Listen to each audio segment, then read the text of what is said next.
So I hunt a lot of private property here on Long Island, and I want to tell you a character building experience that I had on it.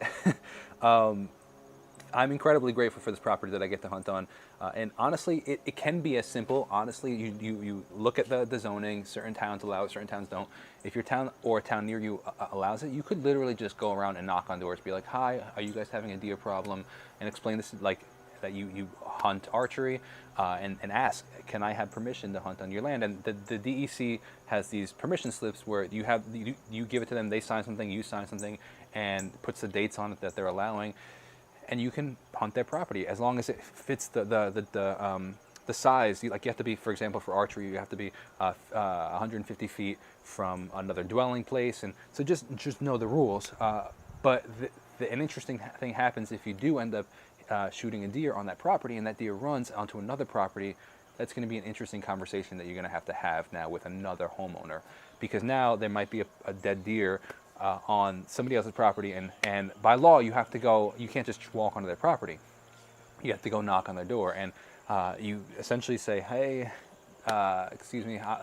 So I had this happen on a couple days ago. I had gotten 2 deer at this property before, but they were really the deer didn't run very far, and it was perfect. They just pretty much dropped, and this one ran a little bit, like about 100 yards, but it ran onto somebody else's property, and I had to knock on the front door and say, "Hi, my name is Jacob. I was hunting on a local property. I didn't want to give exactly where I was, and I said the deer that I hit ran onto your property. Can I have permission to go and retrieve it?" Now these people. At first, I had to have 3 conversations, them and their neighbor, and they all thought that I hit the deer with my truck. It was not the case, but I explained to them after that, and they realized, and they were like, they understood. They were actually pretty cool with it.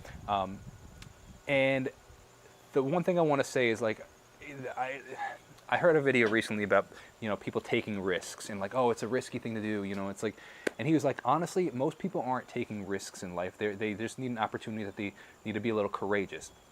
And like, old me would have been like, oh, it's taking a risk. I have to have a conversation with these people. But like, in reality, I'm not risking anything. I'm following the law. I'm doing the right thing. It just might be a little uncomfortable, where I just might have to have a little courage and speak to the people. And I was like, I want to push myself to do this. And that was the case. And it was totally fine. I pulled my truck up to the front of that property, because we ran kind of like back.